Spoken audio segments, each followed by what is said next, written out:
Crashing Game Night. My name is Matt Durio. Tonight, the mayor of Brookago, the host of the Spawn on Me podcast, Kahlief Adams, is crashing game night with us. What's good? Side-eye tape on the tippy tie. What the DOB, everybody here. I'm excited to rock with you all. I'm very happy to be rolling in here from Planet Brookago to be hanging out with y'all tonight. So thank you so much for having me. It's a pleasure to have you on here. And we're joined by, always, my co-host, the Beanied one, Gerard Barrera. Oh, hello. What's up, all my fellow nerds? That's right. Not only the beanied one, excuse me, but the stashed one as well. I am working on it. It is looking good and nice and clean, baby. It's looking That's good, right. Jay. I like it. Here. I like it. Bro, Jason I want you Belidio, Lion's Mane, Theo, my co-hosts. I want you to take off the beard one day, keep the stash, and then throw on the Zorro mask, and we got this. Done. Oh, actually, I might low-key have one. Dude, yeah. Please tell me you have the brim tattoo. You gotta have it. I didn't go that far. I'll buy it for you. Bandana it up. There we go. Go old school with a bandana. I'll do that. Zorro, baby. Hello. Hello, ladies. So how is everyone doing? Kahlief, I know it's been a week for you. It has been very, very busy. This is the part of the year that I call the Black History Gauntlet. So I will be on so many shows and so many cool things during this month. I think today. No, what's today? Thursday? I don't even know what day it is. Yesterday I recorded 3 shows. Wow. Today I'm on. So let me think about it. So I think I've been on at least 5 shows this week so far, with another 3 things happening before Sunday. Man. So wow. It is the gauntlet. It is like American Gladiators, but for podcasting. That's a way to start the month. Damn. Yeah. It's well deserved. Oh, it's going to be wild. There's a lot of stuff coming. Honestly, with your episode you did last year when everything was happening with Black Lives Matter and stuff like that, your lesson in blackness episode, I think that really solidified you because it's what everybody's referencing too. Yeah, it was a really cool moment. I think one of the things that, you never know, and you all know this because you've been podcasting for a minute and understand that, like, some days you just get lightning in a bottle, right? Yep. Like, I know that, the beauty of talking to other podcasters is, like, you all know the language of podcasting. So, like, I know, especially when you have, like, a crew to talk about that stuff, like, I know that there's been a day when you finished an episode, and as soon as that episode was done, you all kind of looked at each other and you were like, oh shit, we just killed that episode. Yep. That's right. Awesome. You just jonesing the entire time. You're just like, for like a whole nother hour. It's just like, oh, I'm hyped. Yeah, like you're super excited. And weirdly, that episode didn't have that. We all kind of jumped off that show like drained. We were just like, I don't know how to feel. I don't know what emotions I'm supposed to have.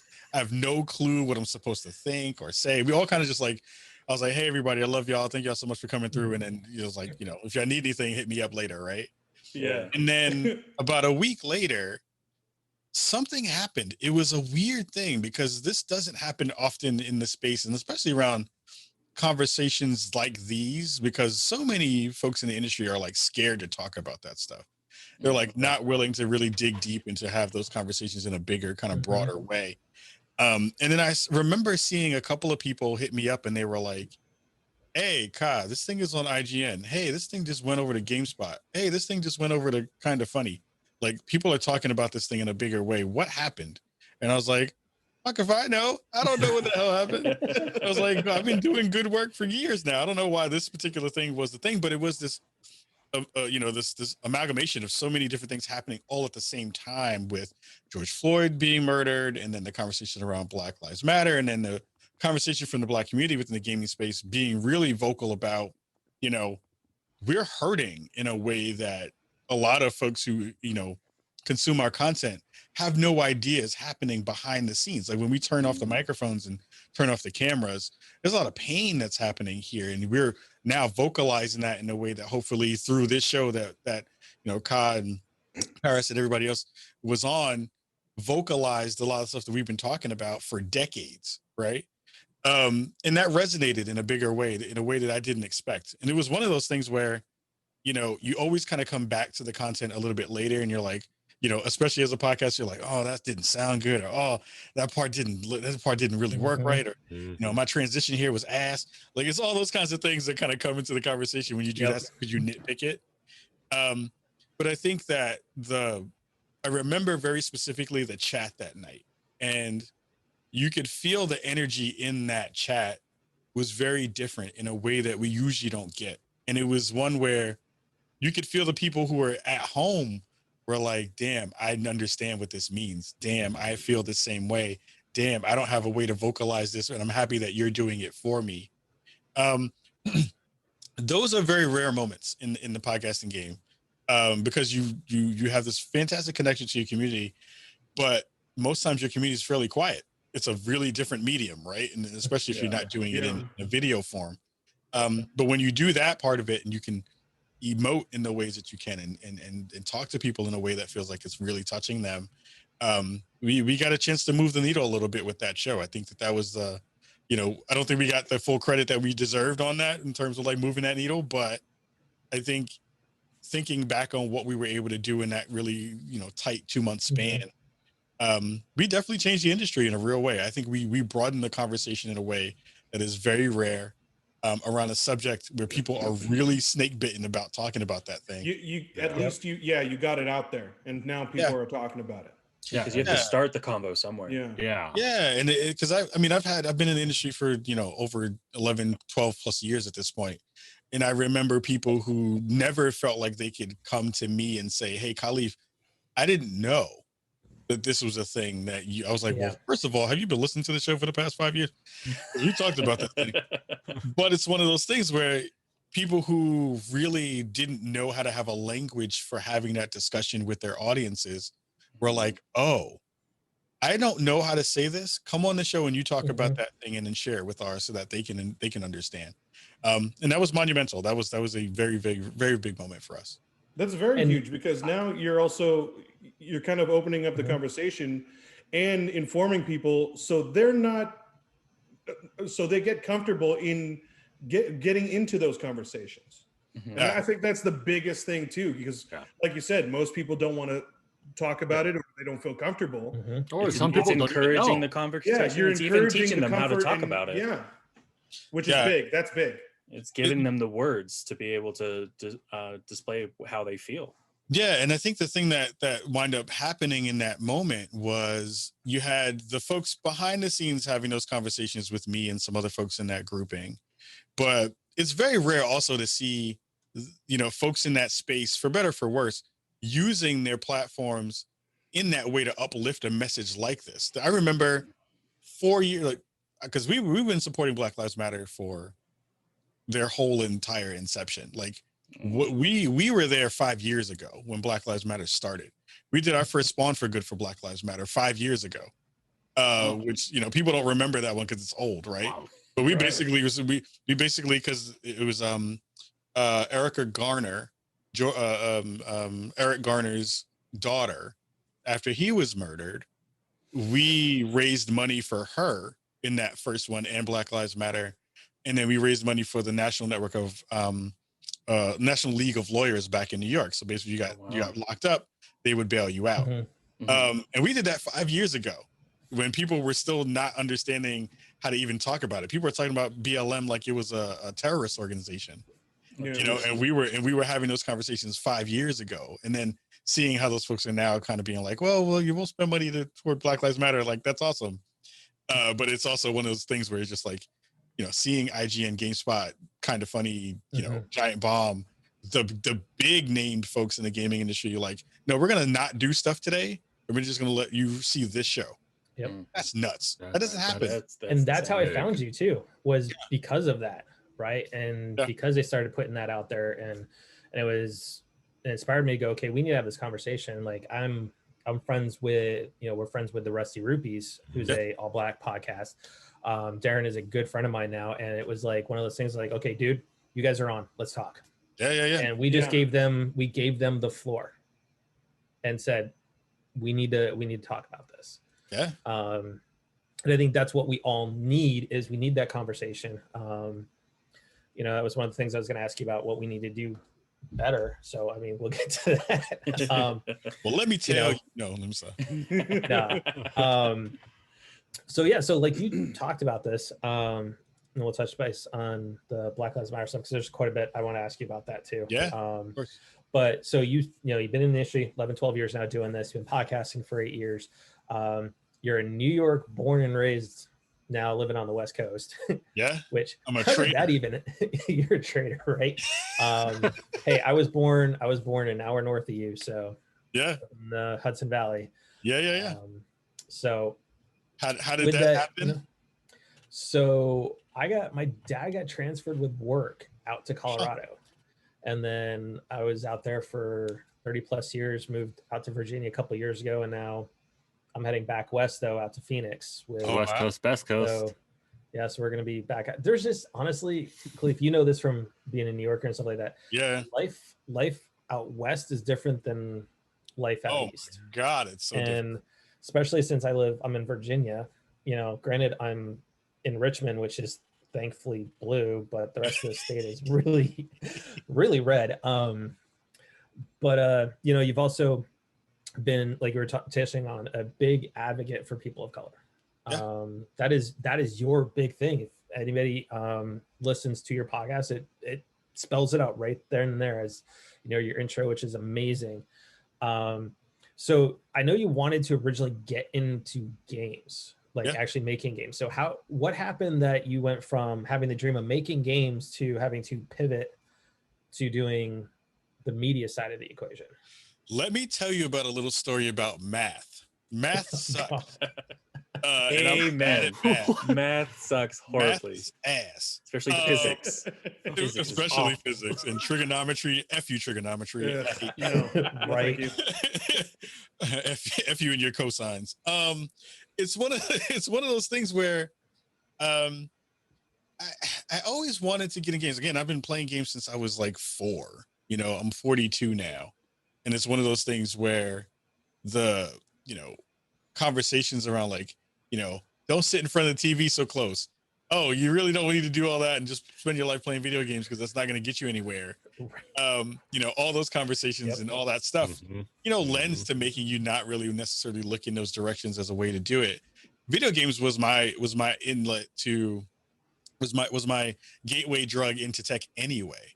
I most of my life was an IT nerd. I was one of the guys doing support desk work, doing that kind of stuff. I was working at a union back home in New York for a long period of time. And that was when I started to think about media being the place that I could make some impact there.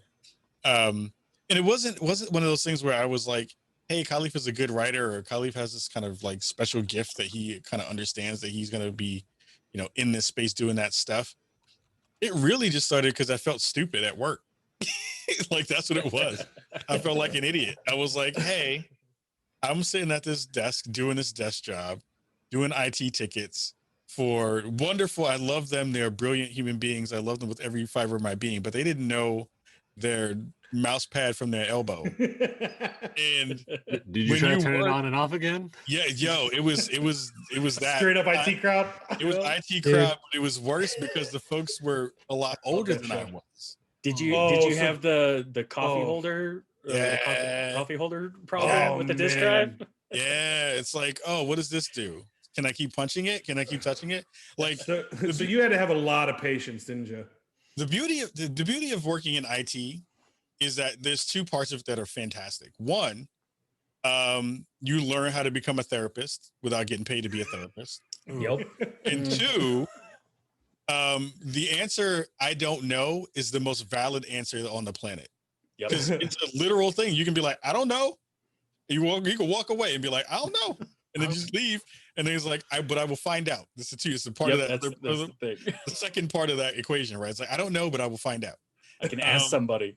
Yeah, and then you ask somebody, and I'm like, oh shit, hey, do you know how to do that thing? Like, yeah, I know how to do that thing. Reboot it. Okay. All right, reboot it. Dude, that sounds like us, Theo. It sure is. But that's what it is. It's like, as an IT guy, that's part of the deal, right? It's like you do that stuff. And I love those folks, but it was like my brain was turning to mush, right? Was it because you were kind of like, you felt stagnant and you were kind of doing the same thing? Yeah, it's literally, it was Groundhog's Day every day. I was just like, yes, I understand that your mouse doesn't work. Could you understand to not drop it in liquid? That would be great. If we could figure, oh, can you can you not have like, so there was a so there's a every IT person knows this. There's like the one cubicle that you never want to go to because it's dirty as hell.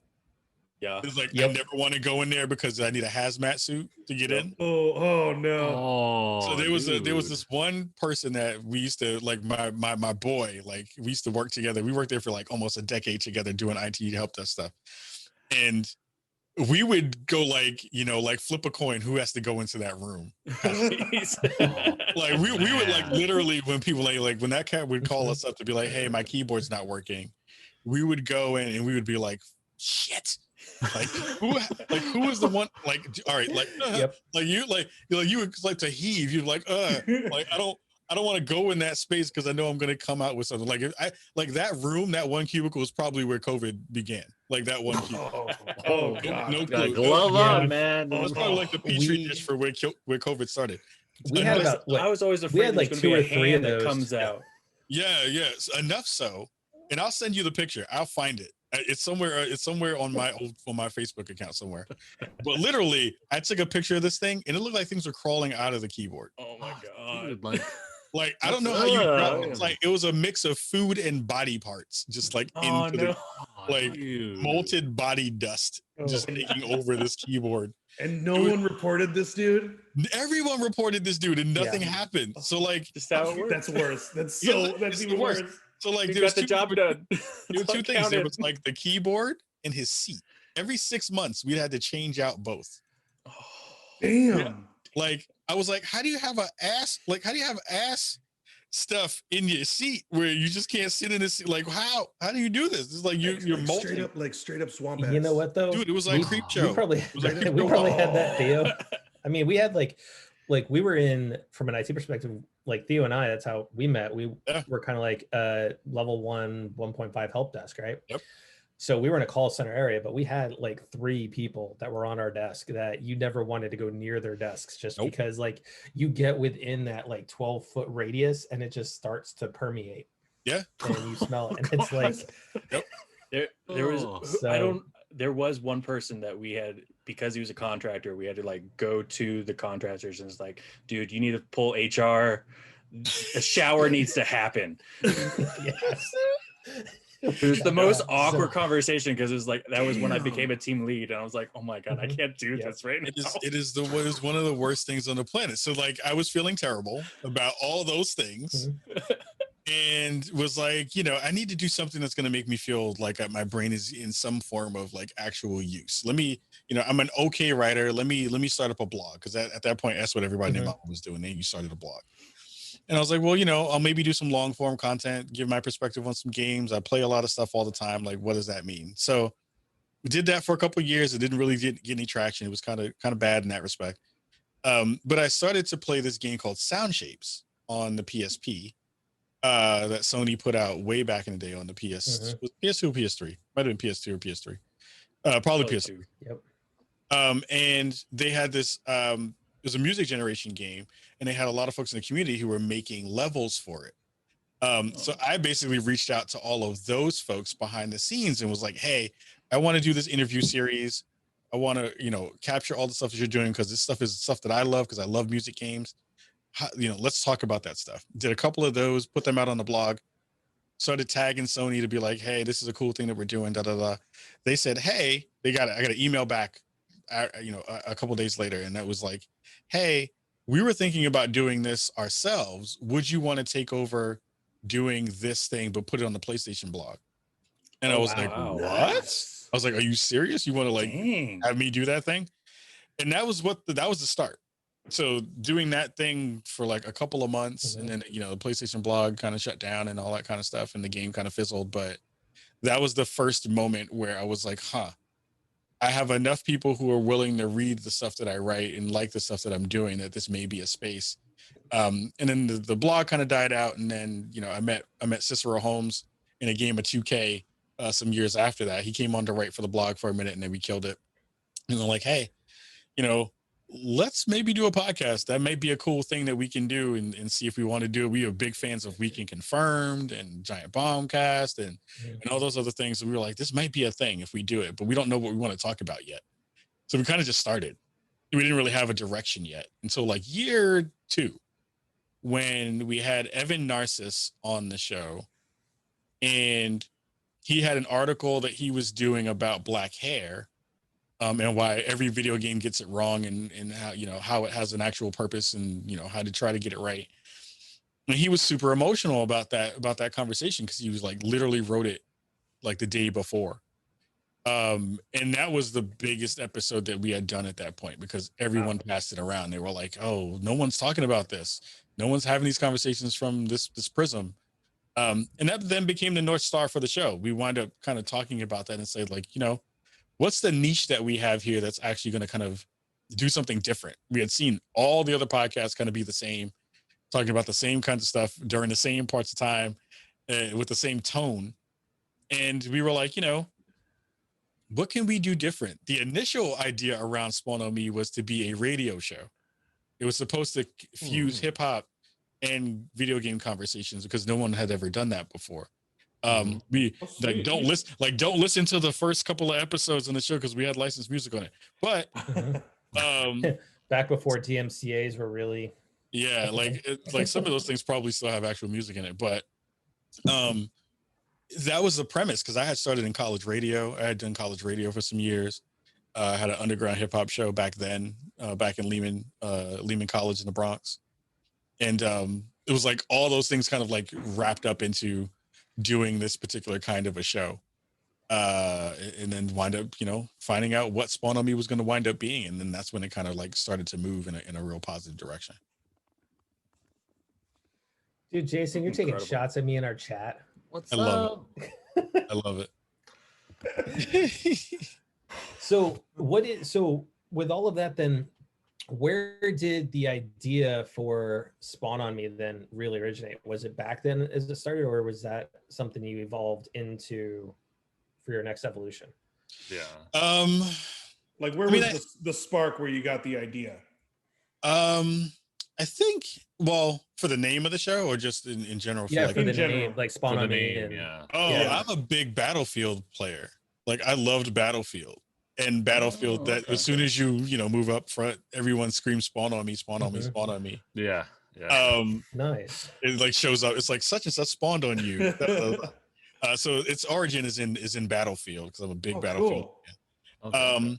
But the flip on that was, you are spawning on our show. You're spawning on us for good information, for a prism of blackness, for a conversation that you haven't heard before. You can go wherever you want, but as soon as you spawn on us, you'll have a different version of the podcasting conversation that you never had before. So that's the origin of it. But then not understanding what we had in terms of style, or in terms of like our North Star of like, what our mission statement wind up becoming, that took a little bit of work. That wind up being something where we both kind of sat down and we're like, what's the thing that's going to make us different? Because there were a bunch of podcasts back then too that started up and were out in the world, and we're like, what's going to make us different? And we were like, how many shows are talking about stuff through a prism of blackness? Like, how many folks are infusing the culture into the conversation? And it was one other show, and that was Not Your Mama's Gamer. Shout out to them, because they just hit their 10th year of podcasting. Shout Nice. out. Shout out to Sophista. She's brilliant. And we were the only 2 shows doing that work. And then it kind of started to bubble up into other spaces, into other shows, and doing that kind of stuff too. But it was an interesting time, kind of being the at the head of the spear, doing those kind of conversations. Yeah. That's huge. I mean, look at where you're at now too. I mean, Yeah. you got I'm still into my mama's basement. No, I'm just playing. But it's I mean, I can relate to that. Hey, hey, wherever you wind up having it, it's all good. It's really interesting. It's like, a show that started from, my respective kitchen table back in Brooklyn when I was in Brooklyn, and, Cicero from his living room. The first show that we did, he did his audio through the Xbox Connect. Like we recorded, like we recorded that show in the most raggedy ass way that you possibly could, because we didn't have stuff yet. Like I didn't know what a good microphone sounded like. I didn't know what a decent mic sounded like. Like, you know, I had a $50 snowball microphone, which is a good mic if you know how to use it, right? Yeah. Right. You know, if you like to eat microphones, it's a great microphone. But it's those kinds of things where you know you find that you're like, oh, this thing's working, oh, that thing is working, oh, that's interesting, that's a really cool concept to come up with a show. And one of the initial things that we did was we wrote a bucket list. We wrote our, like, you know, if we ever were able to get guests on this show, who would we want to get? Mine was Adam Sessler, and his was Dave Fennoy. He was like, I want to get Dave Fennoy. Yeah, he was like, I want to get Dave Fennoy on this show. And I was like, I don't know who Dave Fennoy is. I feel like an idiot. Adam Sessler, G4, baby. Yeah, he was like, you don't know who Dave Fennoy is? I was like, I'm sorry, I don't know who Dave Fennoy is. And I told him, I was like, look, I'll make you a deal. You go you find out who Dave Fennoy, you know, what his email is. You go track him down. And if you can get Dave Fennoy, that we will make that show the first show that we do with a guest. And I was like, just figure out and email him. And he was like, hell no, I'm not going to email Dave Fennoy. Like, Dave Fennoy is like the voice of God. I was like, if you want him to come on the show, you got to tell him you want him to come on the show. Yeah. He emailed him that night, and we had to answer the next day. No. Nice. That's awesome. Wildest thing on the planet. And they said yes. That's awesome. Said yes. And it was wild, because that was our philosophy too, man. Like, it just, what hurts to ask? Yeah, they no say shot. no, they say no. Yeah, the worst thing they can say is no. Yeah. And that show was awful. Because no, it was great because Dave is phenomenal. Dave is one of the best people on the planet, but my dumbass doesn't know how to record stuff well yet. So, you know, you go through your checks of like, how do you know, oh, this microphone is on. Okay, that's good. I think I recorded that show through my laptop microphone by accident when I was talking. And it was ass. It was so bad. But hold on. The crazy part about that was Dave, and this is the reason why Dave is cool. And we haven't had Dave back on the show. I need to get Dave back on the show. I was like, all right, so we're going to do this thing. We like called him up on Skype, and this man has a booth in his house. Yes. He literally has his VO booth in his crib with the awesome, like crazy, ridiculous, like I think it's like a $10,000 microphone or some crazy nonsense. Wow. And I've never heard a Skype to this day. I've never heard a Skype call sound as good as that call did. Because the stuff that he was using literally was the best stuff that you could have. And it's like makes this microphone sound like garbage in comparison to the stuff that he had with his voice and that like timbre of his thing. Like it was like hot chocolate coming through a goddamn microphone. I feel so warm. Oh, I feel so loved. Oh my God. Can you just hug me with your voice? It's so good. And it was ass because I sounded like a trash bag with my bad microphone because I didn't put the microphone. Hey, I know the feeling because when we had some of the Final Fantasy guys on a couple weeks ago, Vic Chow, who played Sang, right? Yeah. He's in his booth, like it's all decked out, and he's just all like dang, dude, Vic's showing up. I mean, and even then, I know like the whole mic story because like we did an episode back when we all were hanging out in LA back in September, and we did it so we were all like around, and because we're used to seeing everybody on camera and whatnot, so we've got a couple iPads set up, my laptop, and Jerry didn't mute his mic on his iPad. So I'm sitting there editing that night, and I'm echo for days. It's echo for days, like surround sound echo. And I'm like, dude, we got to re-record this whole entire thing. So I totally. It's always those little things too. Yep. Like, oh, Joe, forget to remember to mute your mics. Like, oh, okay, just it's always the little things. But that's the beauty of it too. Is like you learn what to do in those circumstances. You wind up either overcompensating or just saying fuck it a lot, right? Yeah. Because I have multiple stories like that with like really big guests where I've botched a thing because I was nervous or I was running around. Like E3 stories are perfect for those because those are amazing. Like I had one with Julian Garrity. Yep. because with him being over in Yep. Europe and stuff, here we were getting hit with the hurricane. So we were having connectivity issues.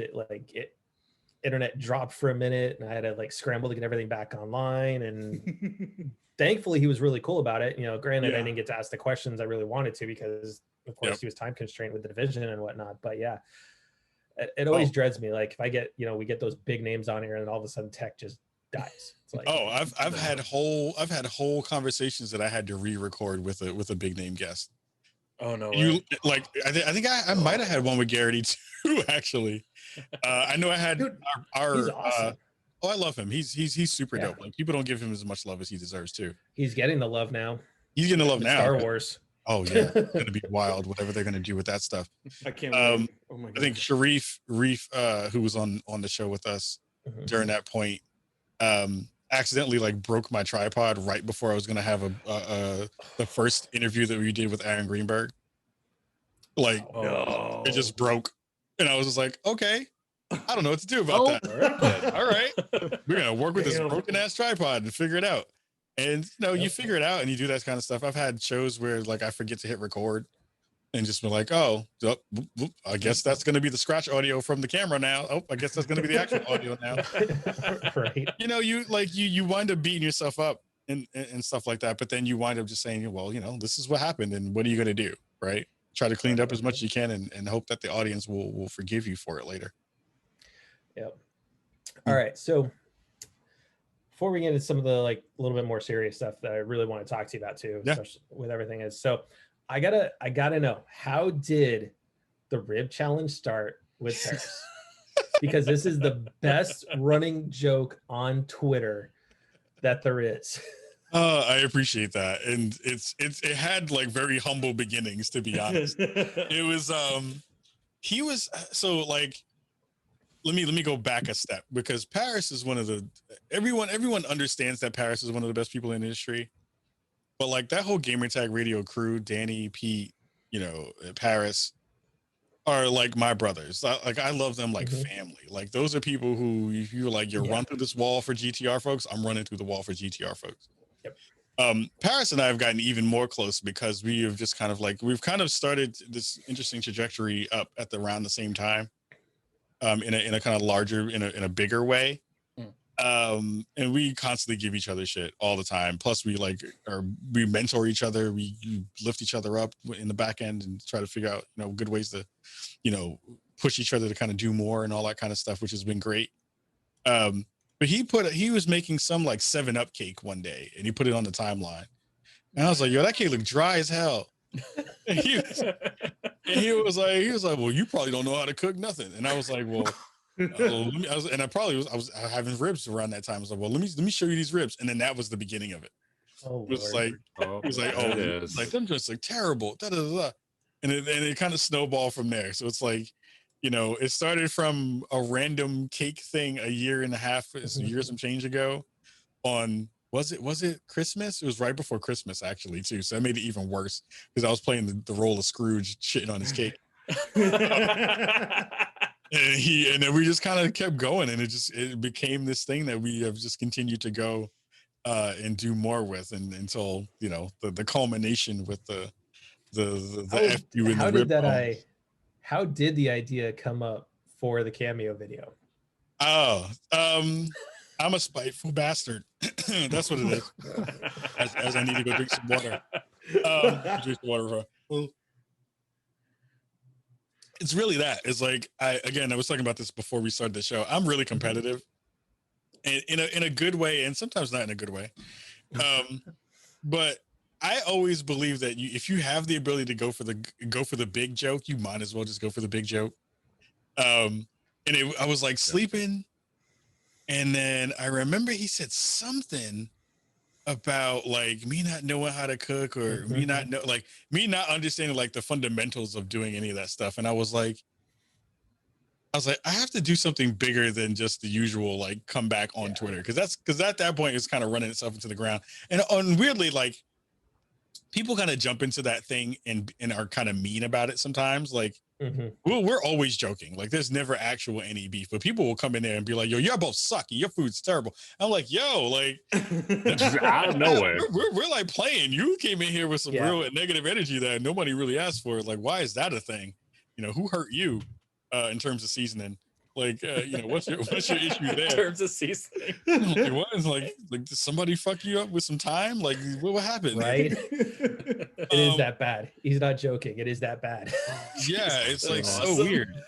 Yeah, like so weird.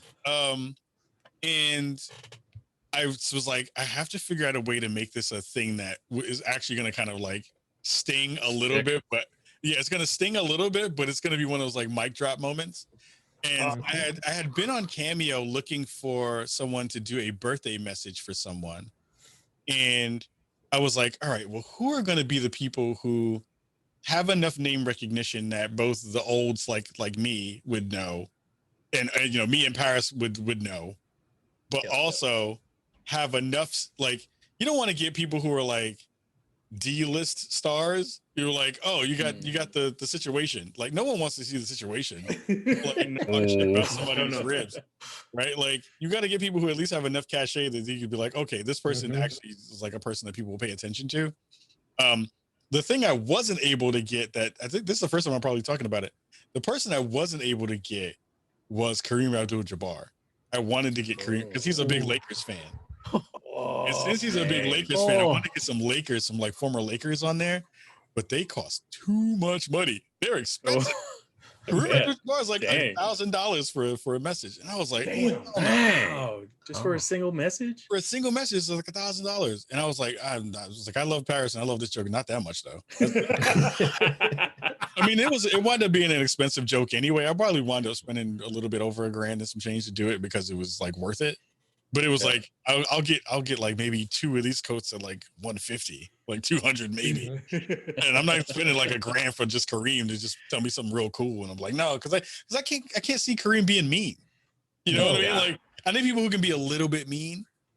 Who will go with the joke? Who will go along with it? Yeah. Yeah. Like the funny thing was, the person who I was kind of most disappointed in, who I really wanted to like sting it to Paris, was Kurt Angle, and he didn't. Really? His was kind of weak. Like, it was. LeVar Ball's was fantastic because you can tell. And when I saw LeVar was on there, I was like, oh, I got to get LeVar because LeVar is just good. He's just like he's like a WWE wrestler anyway. Montel Jordan was specifically good because I basically told him, I was like, I want you to do a version of This Is How We Do It, but about his ribs. Oh yes. and he killed it. Cedric the Entertainer's was kind of weak, to be fair.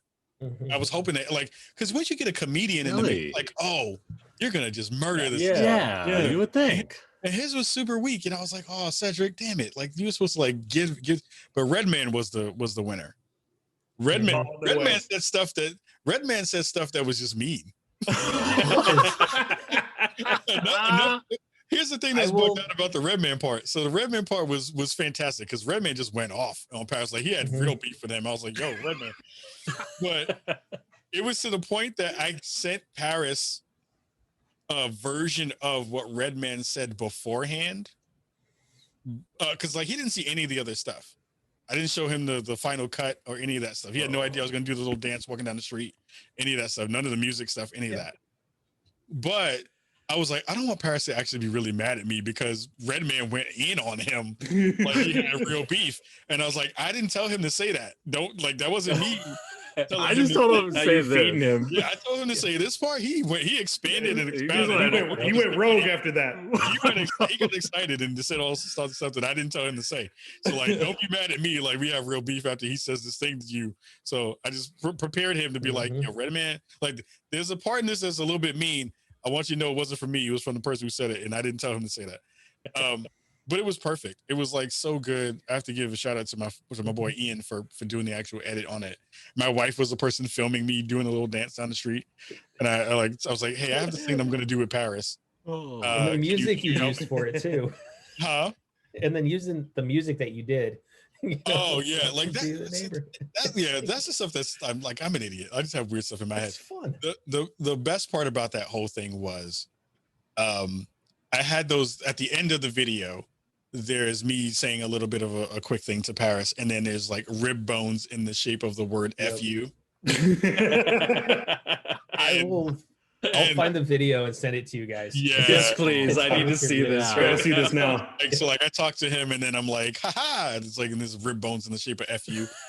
And my wife was like, "Why are these rib bones in the fridge for like 2 days? Like you're just holding rib bones?" I was like, the reason these rib bones are in the fridge, don't throw them away, because I'm not gonna go buy more ribs to go do this damn rib job. And she was like, "You're an idiot." I was like, "This is gonna be funny as hell." And then I sent it to her. It was hilarious. Yo, he died laughing. She was like, "You're an idiot, and how much did this cost?" And now I understand why you had those rib bones in the fridge. So. I was like scrolling through my Twitter feed when he posted it, and I'm like, "The hell?" Yep. And it's like, Redman, Montage. Oh no! I was like, "What the heck?" That was the best part, because everyone was like, "Oh, you got such. Oh my God, you got who?" Yep. The best all to just bash on ribs, man. Oh, yeah, and it's so dumb, but it's so fantastic. Somebody, So the good. first tweet that I got was, "How much in the hell did this cost?" I was like, "This is the most expensive joke I've seen in a long time." I was like, "Man, that's what happens." Hey, like, sometimes it gotta go that far, you know. Like sometimes, and honestly, like some of the best pranks and jokes, you gotta spend a little money. Oh, yeah. you got to spend a little The time investment. on it. It was so worth it, and to this day, people. plus, you gotta think like, how's he gonna top this one now? Like, you know, he already has co-conspired. Jeez. Like, here's the thing: it's a team effort now.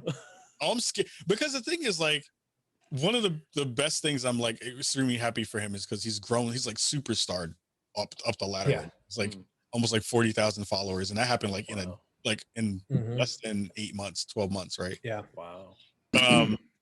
And now, like, when you get to layers like that, you have cachet where you can like ask people to do stuff for you, and because you're like, you got a blue check on Twitter, and you have like a good amount of people, and because he has Danny in his corner who is like knows everyone. Like, Danny interviewed freaking Keanu Reeves. Wow. I would not be surprised if Keanu Reeves is gonna slay me at some point about my ribs.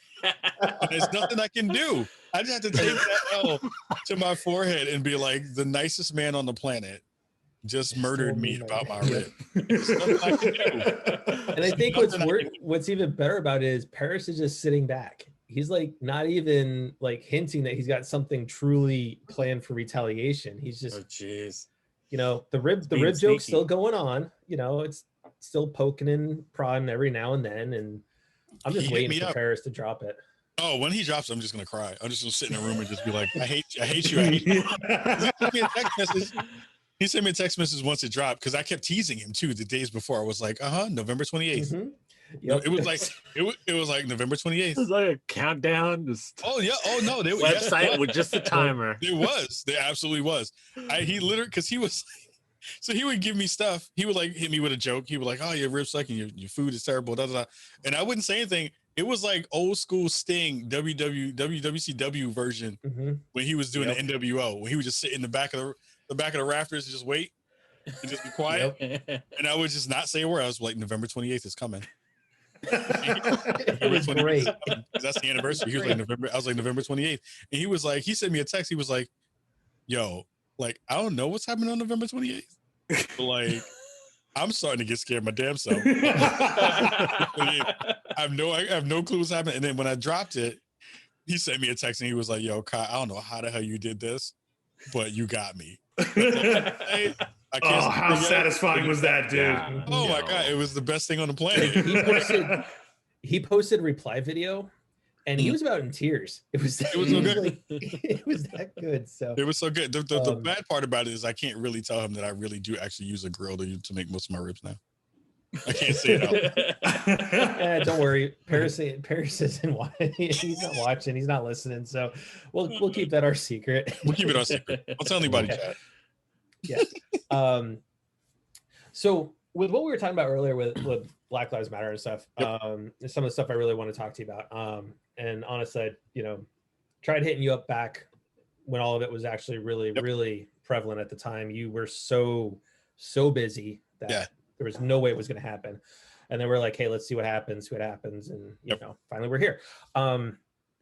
So when you look at the events of the last year, and Mhm. now we're looking at it in full perspective, both with the actions of and statements of the former idiot in chief, um, The you know, former and ass that just conveniently sat in the Oval Office. That's all we'll say. right, The seat warmer. Yeah, seat exactly.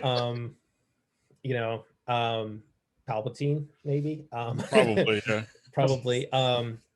So when you look at everything, right, and what's impacted you the most between, you know, seeing everybody starting to stand up, right? Not only, you know, people of color, but also, you know, white people that are joining the cause, Yep. and but also taking that back seat to say, hey, we're here, but you guys take the lead. Yep. And then also now we have Kamala actually as the VP, you know, first woman of color to be elected to that highest ranking position so far, you know. But what's been like, how has that the year impacted you as a whole? It's really interesting because I think even if you go back some years prior to Trump being in office, like we have been through some of the best visibility times in terms of blackness in some ways with the Obama administration, and then kind of moving into the Trump administration where everything kind of fell to shit. And now where, you know, Kamala and Joe are doing their thing now. Over that time, we've still been doing the show, right? Like the show has still been a thing that's been in the world. And I remember now kind of thinking back to, thinking back to those early years when the Obama administration was kind of in the space, there was so much goodwill across not only the way that we were looked at in the world. Of course, you know, all presidents do ratchet shit, but it's like the energy that was in the world around a show that we were kind of doing. We could expand on certain things without this super heavy weight. Like there's always weight as a black creator, as a content creator of color, there's always weight, right? You're always trying to figure out good ways to balance visibility with negativity that happens from the outside kind of coming in. You always are trying to balance those two. You're always trying to figure out, you know, how much do I put myself out there and lose some peace of mind to get bigger and to say the thing that needs to be said. And that's always hard because there are very few shows that go as hard as we do when we're trying to do that. But we also try to, you know, as a fundamental part of the ethos of what we do as a show, and me as a human being, is like we want to bring nuance back to the internet in some form or fashion, because nuance is lost in many times of the conversation. Even when you're having conversations about really rough stuff and about, you know, internal fights within the community or external stuff that affects us in those ways, nuance is always a thing that should be in the conversation, right? I'm a Virgo in that way, where it's just like I want people to understand, like, hey, here's a thing that I kind of understand to be the way it is. I want to hear your side, and let's figure out that conversation together and figure out a good meeting ground. Like I will absolutely come to your side if you give me a good argument, right? That has changed a little bit within the time frame of you know, that chunk of 4 years where the energy around the internet and the energy in the workplace that we have as the internet feels worse. Like we were one of the first shows to talk about Gamergate in a real way. We were like talked about that in a way that was like, we know this is stupid and terrible and awful, when a whole bunch of other shows that are bigger than us, we're still trying to find the language to say this is terrible, right? We put ourselves out there early to say like, this is whack. We can see this is stupid. We can see this is bullshit, and that this is what this is. And we came out and said that thing years before everybody, well, months before everybody else did. So like we've been truth tellers in this space for a while. Like I think that that's been the beauty of us being consistent in our messaging and the way that we talk about stuff and the way that we look at the world, even when people who are even on our side don't like that version of it because they want to be mad about everything. So that has been an interesting part of the conversation. The bigger part of it has been because we're starting to grow, especially even more in the past 2 years, that now we have more visibility in spaces where we didn't have that before. You know, I've gotten into rooms that I never thought I'd be able to get into to have conversations with people I would have never thought that would have been possible. You know, I now have access to more people than I did prior than I did before because of the show that we did there. Plus, there's been momentum kind of gathering in that space. I think for a lot of folks in the space who are, again, coming from marginalized, underrepresented groups, the want for everyone to see us in real ways is always going to be there. Like, one of the things that always kind of, like was hard to kind of fathom was, if I look at the breadth and depth of the shows that we've done over the past 8 years and the content that we've talked about and the conversations that we brought to the table and all that kind of stuff, I always think that we should be bigger than a lot of shows that are currently out there. Like we serve a community in a way that is not just about video games in the way that you think about it. The conversations that we hit and see other folks who are like ridiculous amounts of numbers and crazy deals and all this other kind of stuff. Like, there's a reason why we're not in those spaces. And I'm not going to like pull out some card and be like, it's because we're black and because we talk about black stuff. It's not that, but it's the fact that we don't bullshit about the conversation that needs to be talked about. And that is not brand safe for a lot of people.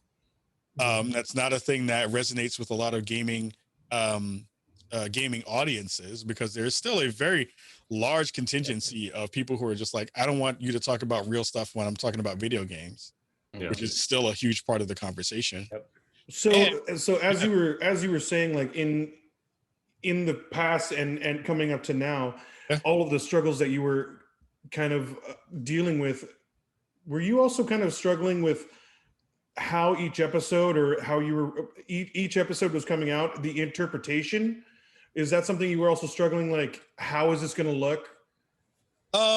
Sometimes, not that much. Like, the blessing and the curse of when we used to have music in our show was that music was the underpinning for the conversation, and it wasn't a thing that we used a lot of. It wasn't a thing that was like throughout. But that opened the door a little bit. It was one of those things where we would have like a really strife-ridden conversation about why black characters aren't getting seen in different places, or we're talking about a social justice issue, and then we'd play a song that had that vibe in it to kind of come out of the break or come into the break and kind of lean into it, right?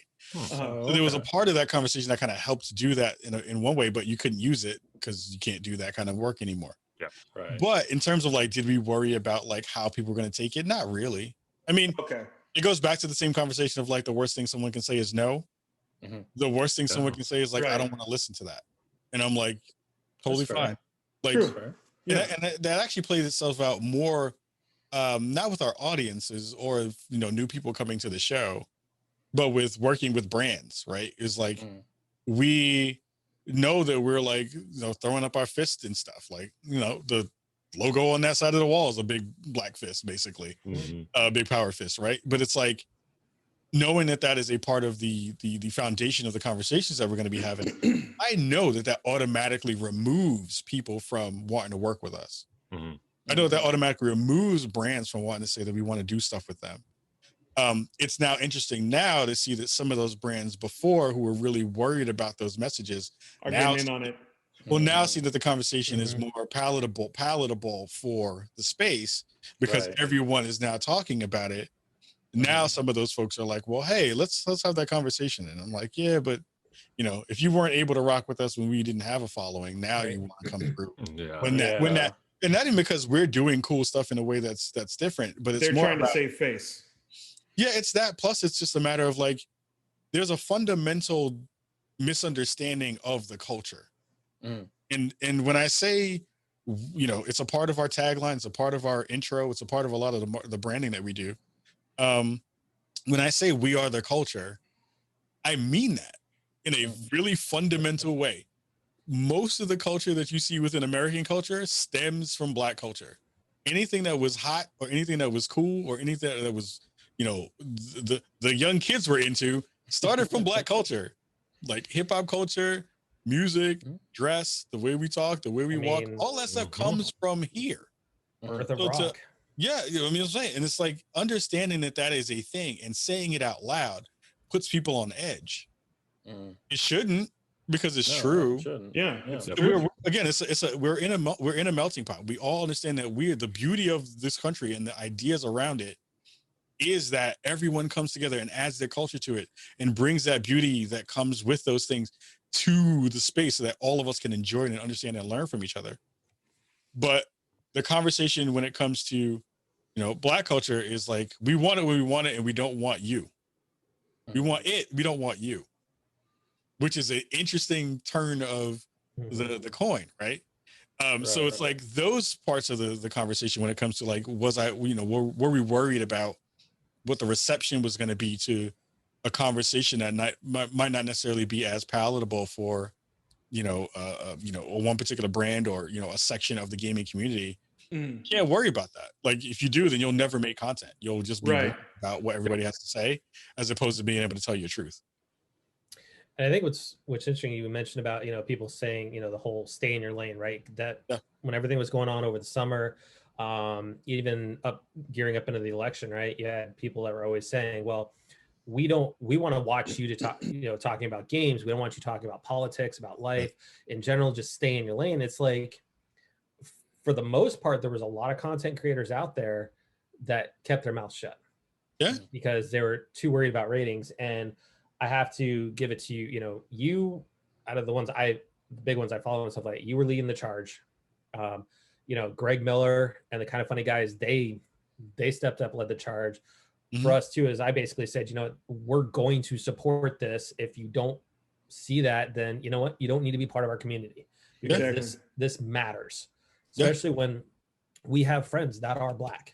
This impacts their lives right now in real time. And so it is interesting that, over the summer you didn't have a lot, but then even more so a couple months ago, when more things were starting to spawn back up again, it was more so. Everyone was like, it was interesting to see how many content creators were really super quiet and who was taking the lead. It was, you, Danny, Harris were kind of leading the charge, and not a lot of people were coming with us because, I was commenting right around with you guys. And so when you look at the games industry and stuff, when it comes to things like this, is, yes, there's been some change.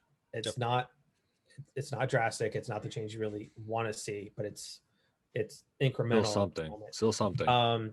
What do you think that the games industry can do better when it comes to people of color? Pay them. That's one.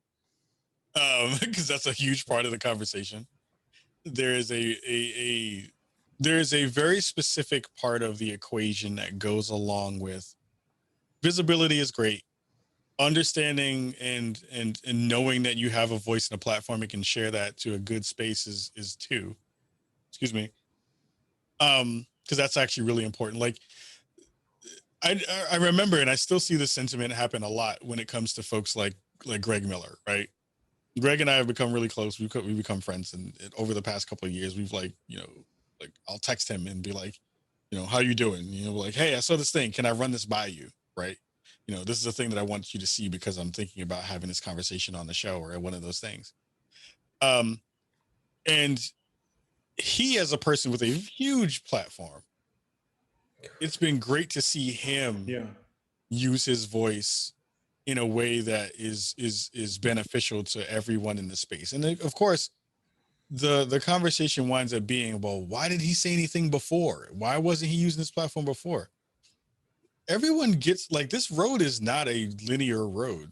This is not some everyone gets woke at the same time conversation. Everyone gets woke their way.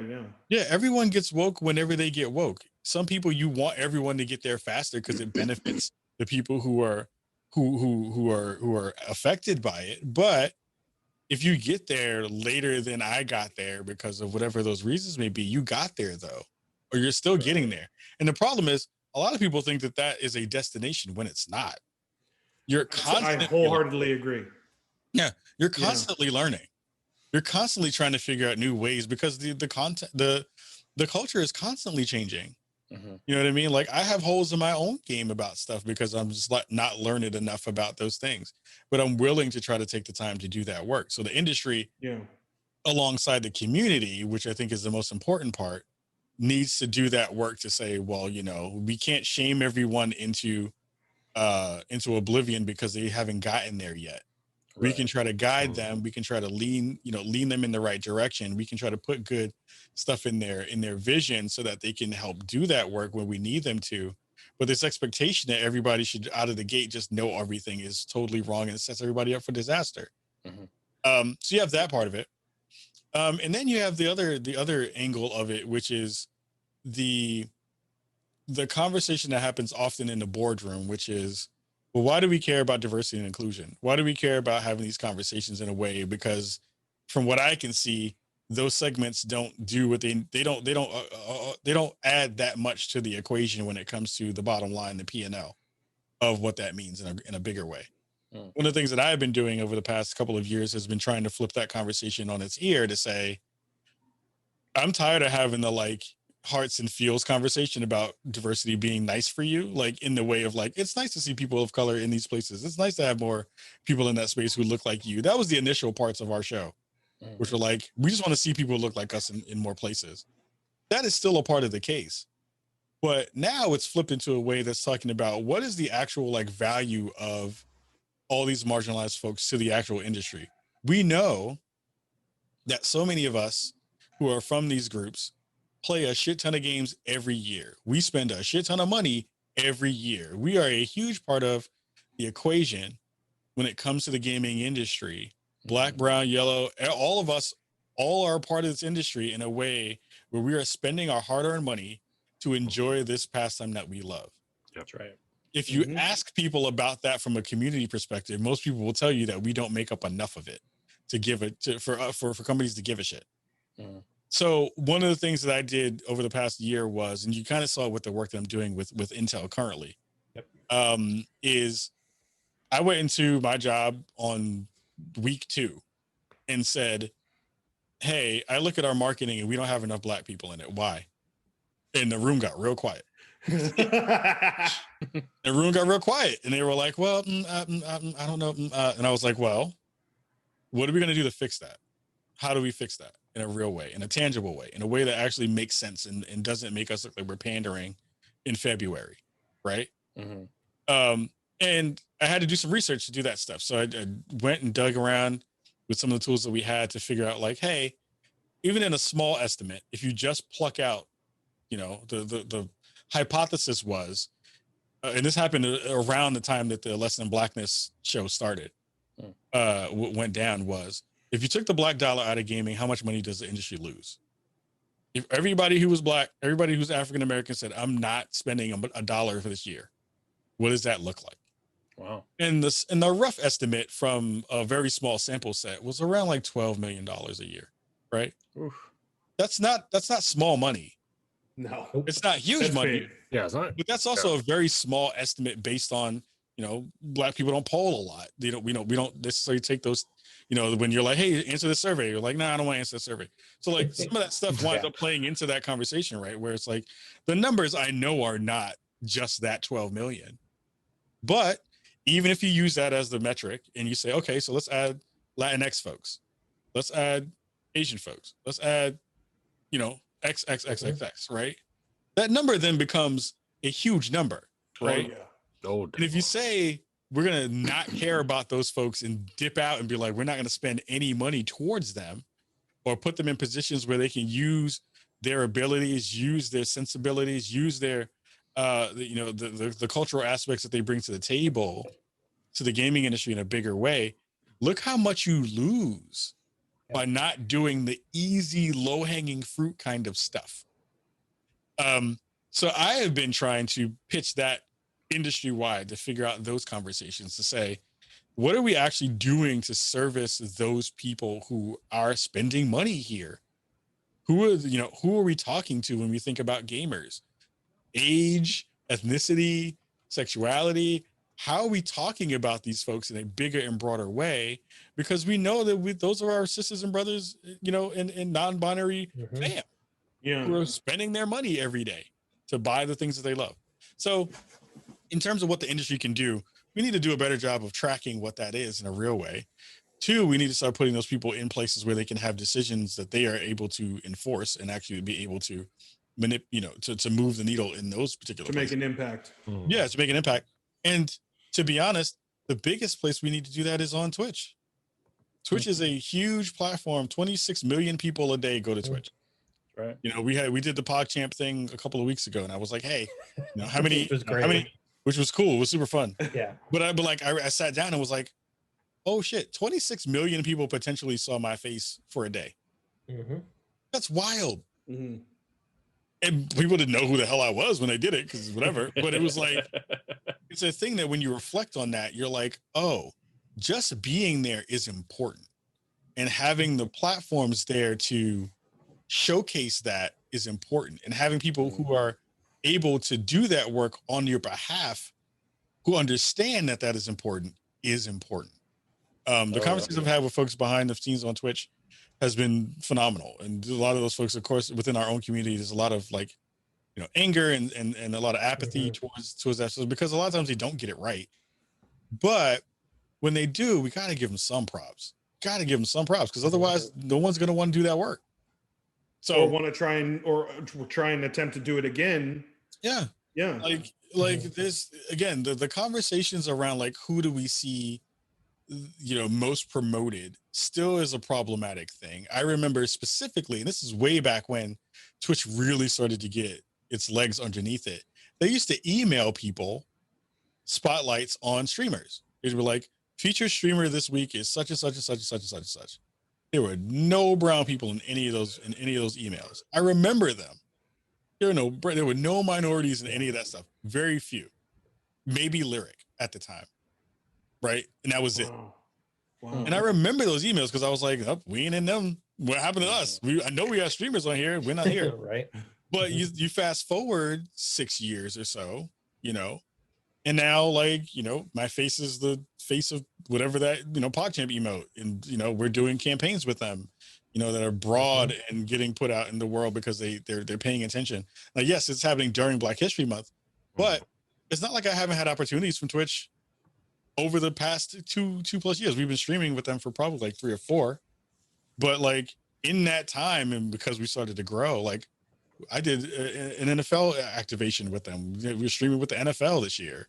Like we did a bunch of stuff with them this year that is wild to think about from, again, my now basement that happened, 8 years ago from my Brooklyn kitchen table. So, there's a lot of things that need to kind of move in a lot of different directions. But I think, if we take the long view, things are better than they were 4 years ago. Mm-hmm.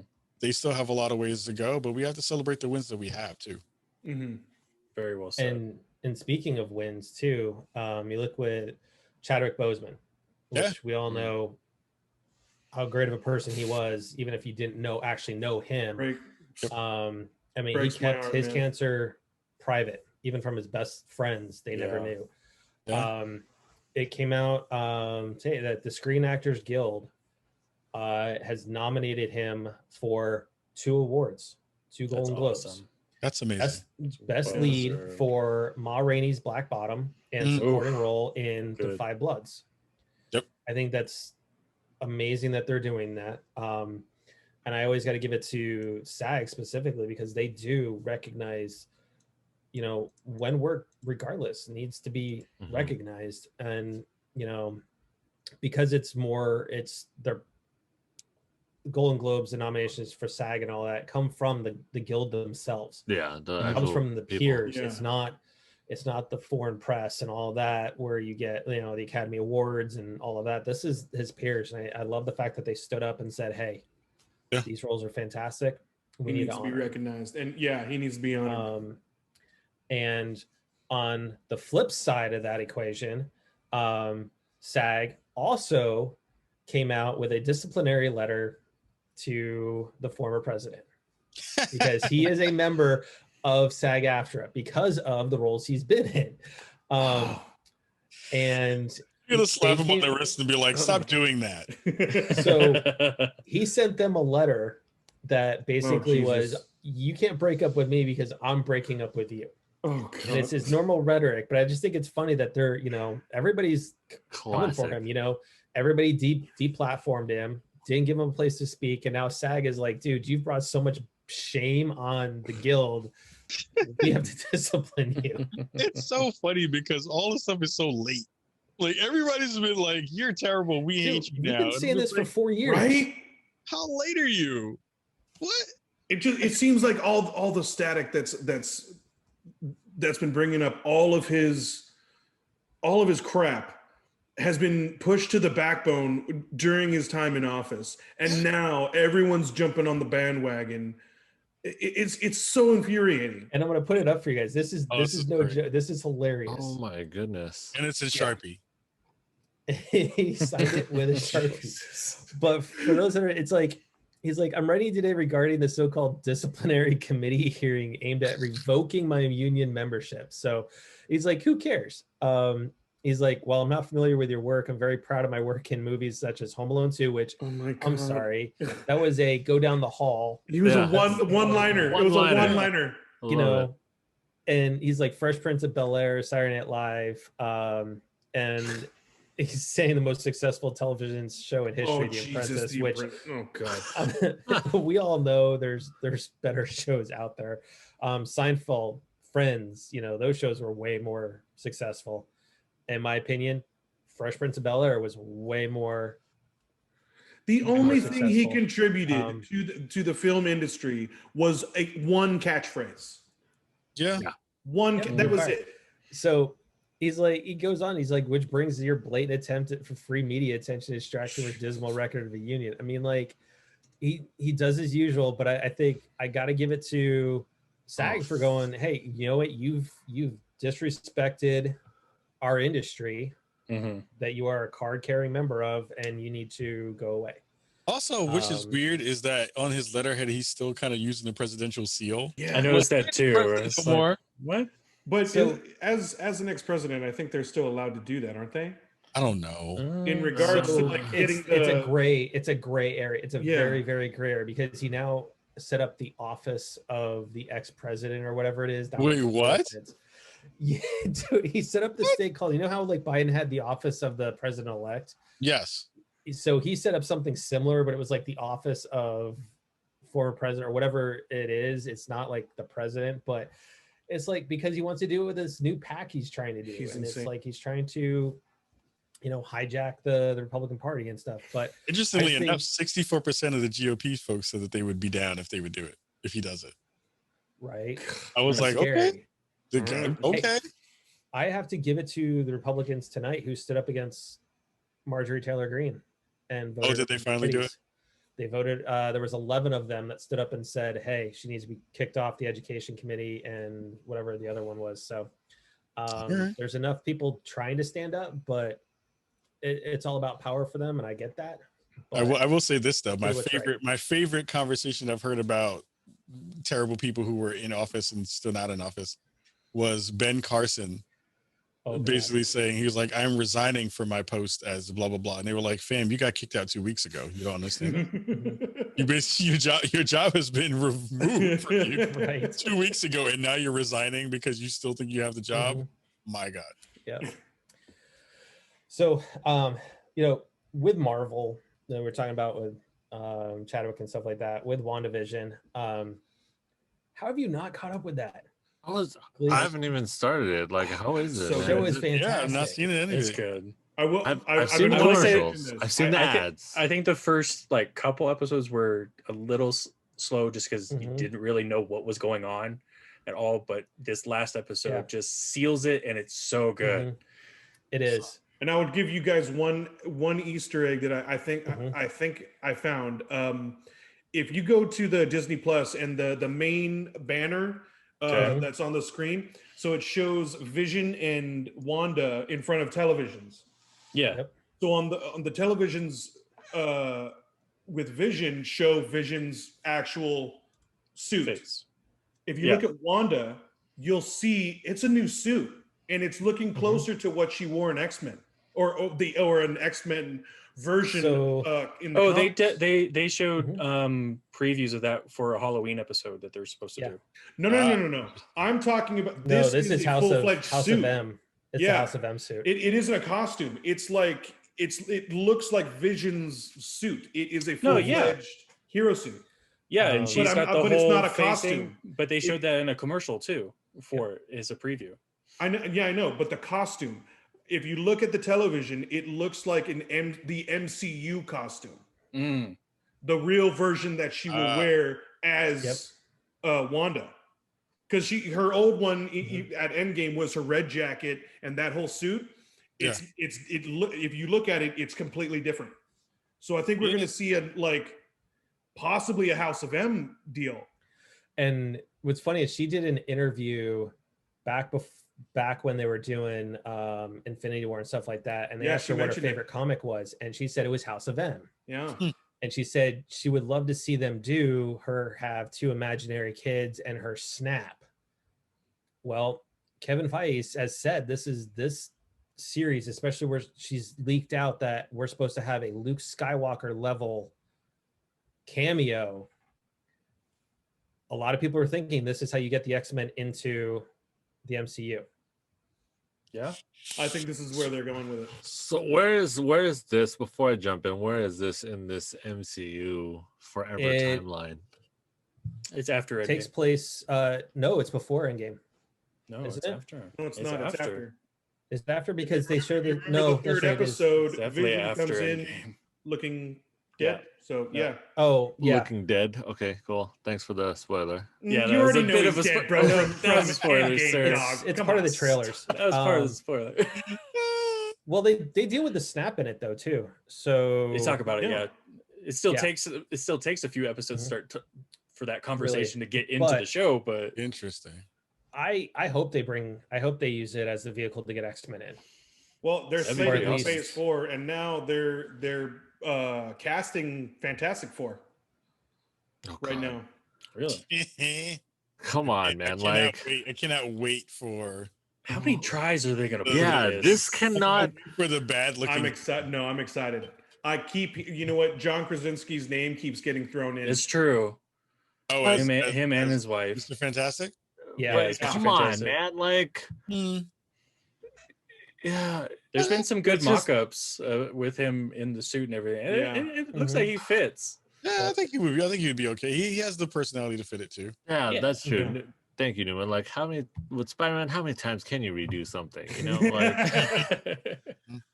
At some point you gotta stabilize. You gotta when you throw in the multiverse, you can redo so many things. One good Fantastic Four movie. Just a good one. You mean I don't know if you'll be alive for that, Jerry. You mean Michael B. Jordan wasn't great in this? Oh, dude, I wanted that to be good. Good.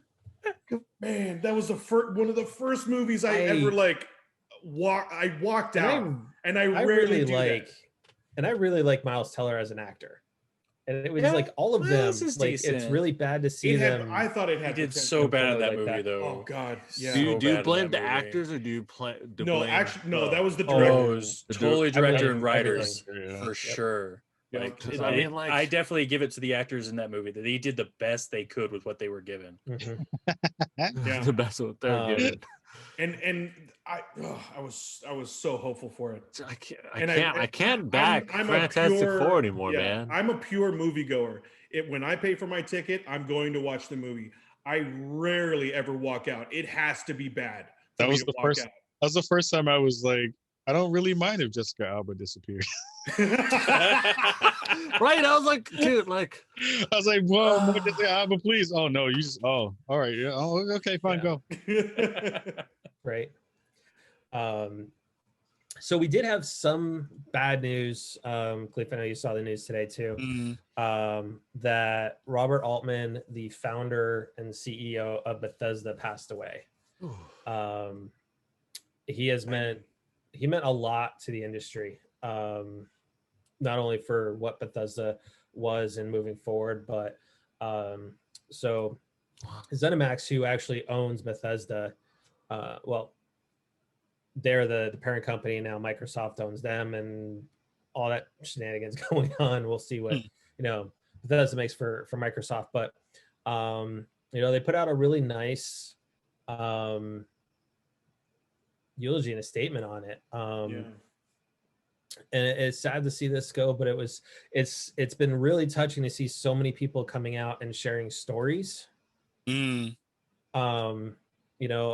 of remembrance for him, and what they meant, from Phil Spencer to Reggie, the big heads, giving acknowledgement to what he actually did with helping the industry along. So thoughts and prayers go out to his family, because it's not easy losing a parent, loved one, especially in this day and age of COVID too, because who's to say, they might not have even been able to say goodbye. Yeah. I was about to say that too. And from a funeral perspective, those people may not even be able to go to that funeral too. It might have to be over Zoom, because of the current COVID situation. So, thoughts and prayers out to him and, his family on that. So, now speaking of game industries and in consolidation, I would love to I want to get your takes on some of these, Kahlief. So first and foremost, Stadia closed down both their first party studios. Yep.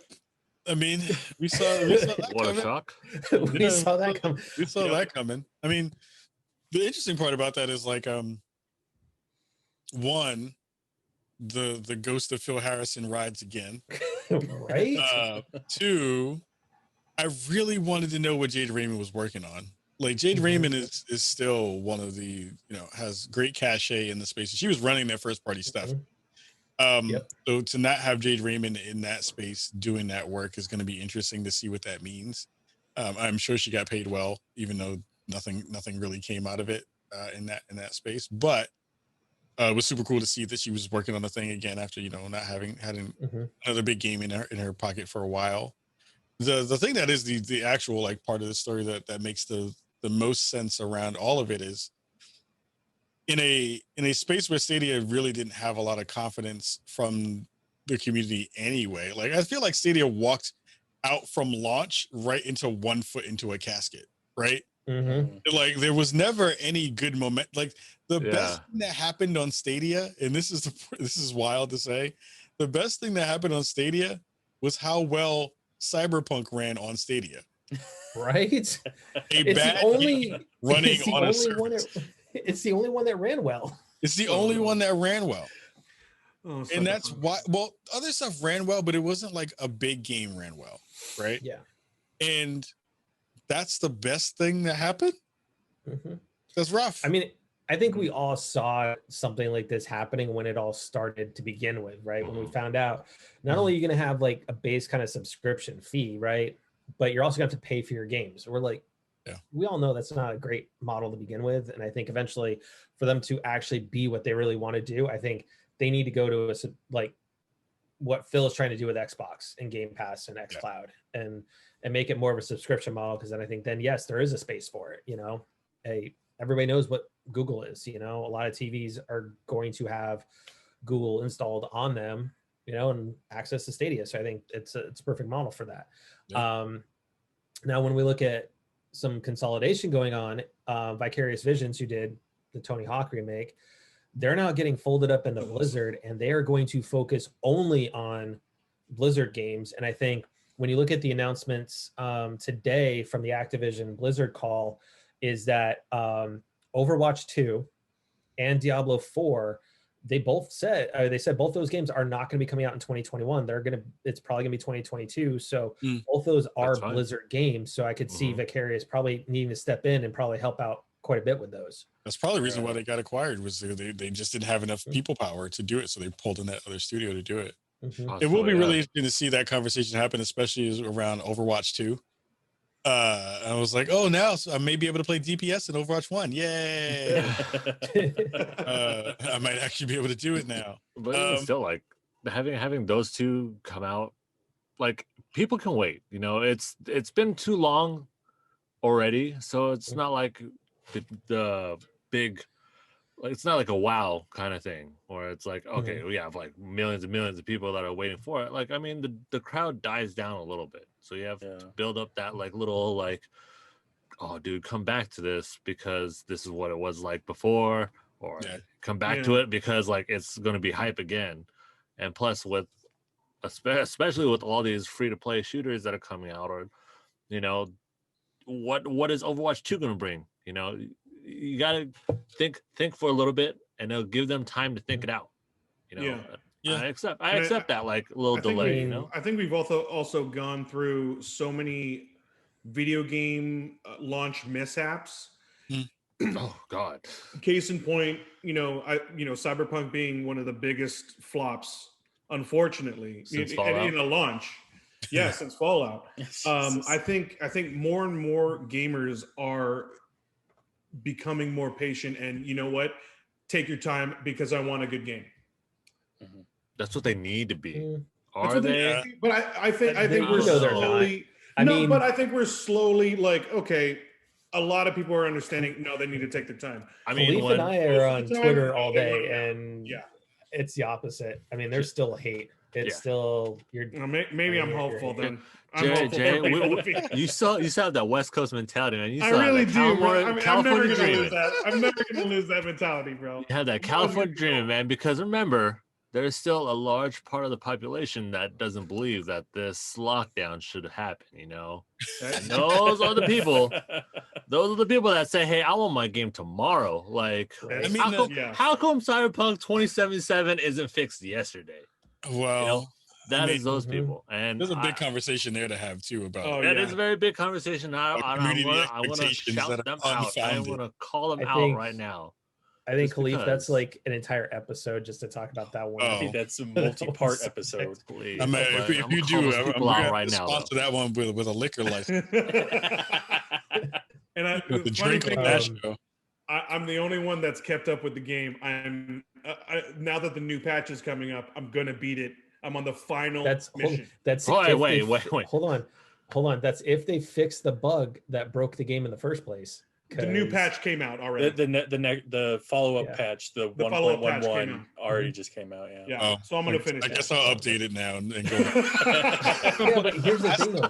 I haven't updated. I've just been waiting for the last patch, or at least the best patch to come out before I update it. I understand. So I even have it on PC too, and it's still not that great. Yep. Not even gonna get it on my radar anymore, man. Just not anymore. Like. So let's talk about a game that a company that we actually got to play at E3 when last time we got to go to E3, which was 2019. 2 years. And I want to say, COVID, I hate you. Yep. Because not only did you take our first year of media passes away last year, we know we're not getting breaks. We know we're not getting an E3 this year because we're not in a position to have any cons or anything this year. So who knows if it ever gets to come back? I hope it does. Yeah. But Gearbox, we got to play Borderlands and whatnot. But Gearbox is now merging with Embracer Group on a deal that base worth is $363 million. But if they hit certain targets, it'll become $1.3 billion.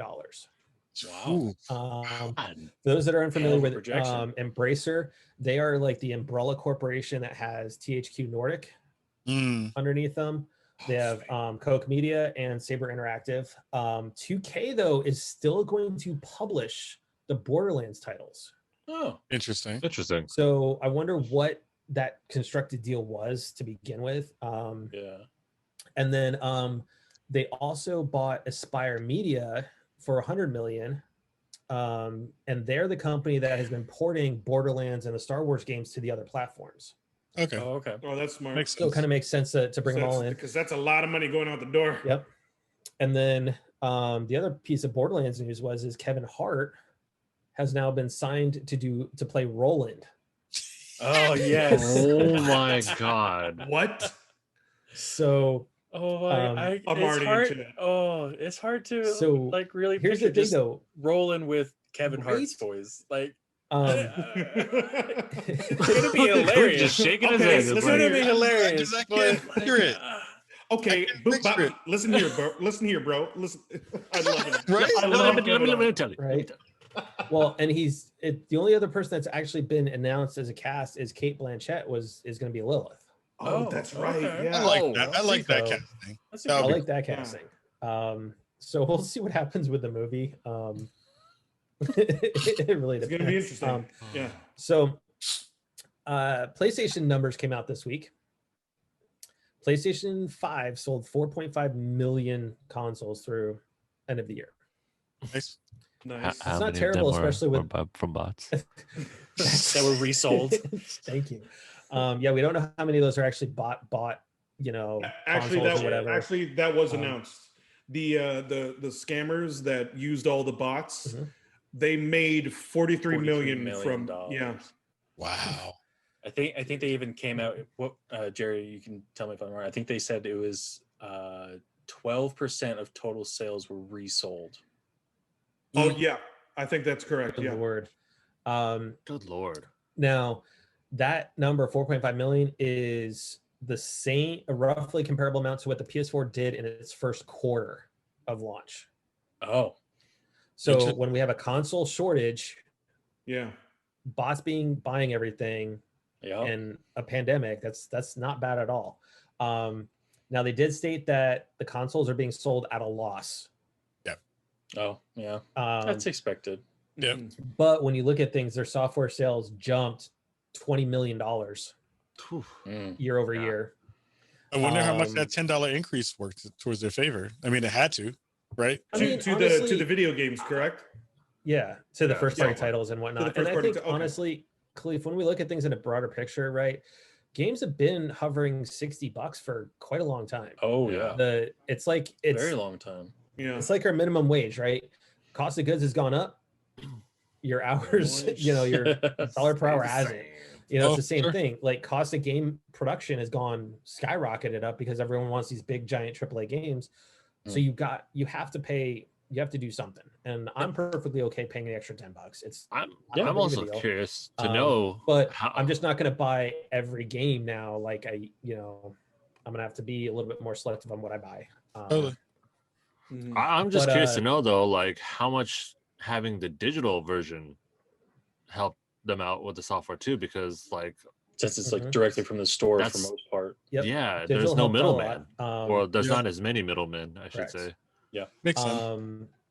And then PlayStation Plus membership grew 9 million year over year. And then That's not bad. the most telling thing is that granted they did sell twice as many PlayStation 5s as Xbox sold Series X and Series S, or like we like to call them, the refrigerator and the speaker box. It's the only way we know what you're talking about, dude. Exactly. But Love my But what's speaker telling box. though is that Microsoft actually outsold Sony in the States and China. That sounds I pretty mean, good. that's a So- big deal for them. That is a big That deal. is huge. Yeah. Oh. Yep. Big deal. They've been still trying to Um, figure out that market, and now it seems like they might be doing it. And let's talk about the little engine that could. Oh, jeez. I thought we just talked about Kevin Hart. We just had that So- conversation. Right? That was So awesome. Nintendo, they don't always tell their year over year things, but when you look at what they've actually sold, Switch year to date is almost 80 million units. Wow. Wild. That's insane. That's impressive. 532 million pieces of software. And when you compare that number, you look at 3DSs, which we know how successful that was Yeah. King of handheld right there. 76 Well, million. yeah, that was their main revenue. Mhm. For a Along long with time. the Wii U. Jesus. Oh god, the Um, Wii U. I mean, even the Wii, right? 102 million units. We know how That's successful that nuts. was. That's only 101. right. I thought that would have been more too. I thought that would have I been way more. thought- And this is Everybody. remember, Jason, this is around the time when we were still working together. Dude, we had to like Everybody wanted the Wii. hunt for those Oh, things God. too. Yeah, people just wanted it for the sports too. Yeah. Dude, bowling. Oh, the Yeah. Wii That's Sport. all I ever did. I hated Yep. the Wii Sport. Everybody asked about And it. then Oh my god. when you look at that number, right? When we're looking at 80 million units sold, right? Here's their let me pull up the software here. The software. Yup. Of course, Mario Kart. There's Animal Crossing. Animal That makes Crossing sense. has been out hasn't even been out a year, and 31 million units. That equates to, when I saw the numbers, 38% of all Switches out there. That game came out at the most perfect time. Yeah, Yep. That is why it has that number. It came out at the perfect time when everyone was like, no other game could ever. No, and that helped. And I still kind of resent Matt a little bit for getting me on Animal Crack. Like, dude, all your fault, man. All your fault. You know, it's looking at some of these numbers. I mean, look at how well some of these games are. Super Mario Odyssey, 25. I mean, that's almost 25% of the number. I need to go. And this is again, this is the thing with Nintendo. Like, none of these games will ever really go on sale. Like, very rarely. Nope. It's very rare. So, how long has Breath of the Wild been out? Oh, Breath of the Wild, like since launch. It was a launch title. Okay, it was a literal launch title. Yeah, this last Black Friday, this last one that happened. First time it was knocked down to like, I think $50, $25 or $30. Like just. So yeah, I got to give it to Nintendo and Doug Bowser and company over there, because they're doing it right. I mean, they're doing what Nintendo does, and they're sticking to their first party titles like they always do. And at least they have some third party support. You know, and I got to hand it to John Benaki over there, because he's helping build that portfolio and keep those third parties coming in, because honestly, it could have been like the Wii or the Wii U, where all these third parties were coming on board going, oh, we're going to make games, and then everybody bail. Yeah. You know? Johnny V is one of the nicest people on the planet too. He's a beautiful, wonderful man. Johnny V is going to be on here one of these episodes here soon. Nice. Yeah. Good job. Yeah, Johnny V, like you with your Twitter account, right? And Johnny V and his wife, right? You guys have some of the best Twitter accounts out there, because it's hardly ever negative. It's all upbeat type stuff a lot of the time, you know, for the most part, unless we got to talk about something serious. Yeah. You know, but him and his wife are hilarious on They're Twitter. great. They're awesome. Know, especially when they were you know, they brought home Mario Kart Live and they were trying to race around with cats. It's pretty good. So yeah, it's great to see what Nintendo is doing. You know, we'll see what they do for the next iteration, because I mean, that's going to be the big thing. That's going to be the big one for them. I mean, the Switch, the Switch Pro, right? Switch Pro or the second Switch, yeah. They did come out and say they're not planning on coming out with a replacement, but it was the Nintendo answer. So we all know, read between the lines. We all know a second one is coming at some point, and they need to. They've already gone to their game developers and said, you know, both third party and first party, and said, make your games 4K compatible. So we know that's coming in some fashion. So it'll be interesting to see what Nintendo does. But frankly, the way I look at it is the game industry is only as good as all three firing on all cylinders. Yeah. Because I mean, granted, yes, we're predominantly PlayStation, just because of the games we play, you know, the series we play. I mean, granted, I love Halo and I love Forza, but Uncharted, Horizon, all of that. I miss Gears of War. But you know, I love what Nintendo does too. Two of my favorite franchises are Metroid and Zelda. Yep. I mean, my favorite game of all time started out on Super Nintendo, and that's Chrono Trigger. You know, so Nintendo's is as much a part of gaming DNA as everything else is. You cannot beat longer. Yeah, you cannot beat Nintendo on the handheld either. You know, like. Exactly. I mean, and no other gaming company has ever made a loom to make sweaters. Nintendo is the only one who has done that. Nintendo's done some weird stuff. They really have. Like, I love them, but they're willing to try. Don't diss my virtual boy. Don't diss my virtual boy. Yeah. See, they take chances. They don't even know that. Yeah. So speaking of like Nintendo and being the couch co-op, you know, party game stuff like that. So Kahlief, as we close things out, we got one question we ask everybody. Yes. Okay, and it wouldn't be, you know, it's in our title, game night. So when you are actually able to have game night with family and friends, you know, in a non-COVID world, what is your favorite game to play for game night? What is the game Regardless- you pull out? Yeah. Regardless if it's a Ooh, board game or a video game, what is your favorite game to play? Drop Mix is my favorite game to play Ooh. Oh, because the funny part about that game is like we don't play it as an actual game. We just do it because we like to mix music together and do that. That's awesome. Because then you can Still. just have a party. It's like you have a party that everyone can kind of be the DJ, which is super cool. That part is always super fun. So Drop Mix is my answer. I think I did a Fuser stream a couple days ago, which is kind of the online digital version of what that is. But like, yeah. that game is so good. That game is so fun. People fronted on that game. I'm so mad that people fronted on that game. But That's it's so awesome. good. It's so good. Drop Mix is the answer for sure. Check that There you out. go. That sounds That's like awesome. fun, man. I know a few DJs Awesome. that That's I feel that they that's would a good would different answer. I love think to. that's the first. I like that. So, Kahlief, why don't you tell everybody out there in podcast land and watching us on Twitch where they can find you out on social media? Well, first, I got to thank you all for having me. It was a blast. Dude, thank you for Thank being you, on. man. Thank you. Such an honor. Please pull me back in whenever you have an open slot. I would love to come back. Open And invitation whenever you anytime, want bro. We to. can crash Anytime. anytime. That's why we're crashing game night. we can talk more about Kevin Hart being tiny and Yes. it'll be amazing to do that. People can find me. We're on all podcast platforms. We are now part of the Fanbyte network.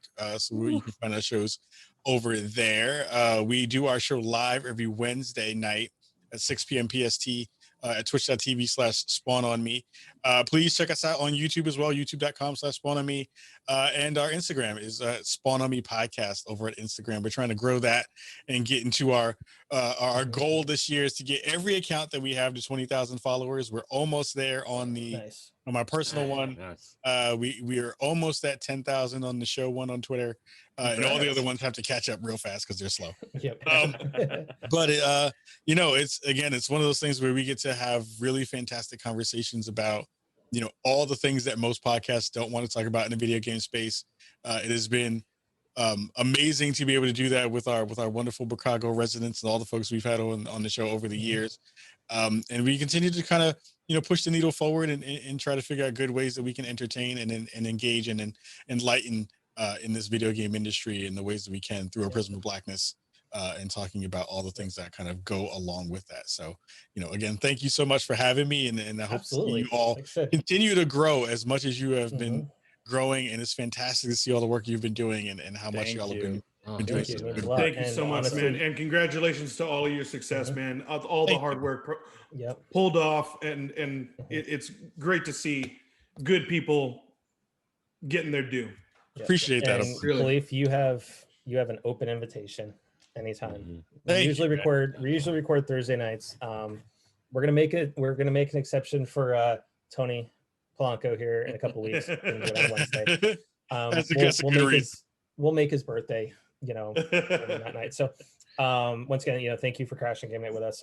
To everybody out there in Twitch land that watched tonight, and podcast land is going to pick this up on Sunday when they listen to it and see the replay video on YouTube. Thank you guys for crashing game night with us. We can't do any of this without you guys. You guys are our support. You're our family. Just like all our guests, they become part of the CGN family, guys. So thank you. So if you like what you heard, as always, guys, hit that follow button on Twitch, hit the subscribe button on the platform that you were listening to us on. As always, guys, be excellent to each other and stay frosty. What is up, all my fellow nerds, all my gamers, all my peoples? Remember, the struggle is still there, and I want to take this time and utilize our guest, Kahlief. What can we do to show more support to the Black Lives Matter? What moves can we take? What avenues can we go to show support? The best thing you can do, especially on this platform right here, is we're running, Twitch is running a fantastic, Black Lives Matter, Black History Month activation right now. When you go to the front page of Twitch, there's a shelf underneath kind of your initial streamers that you see on kind of the top shelf.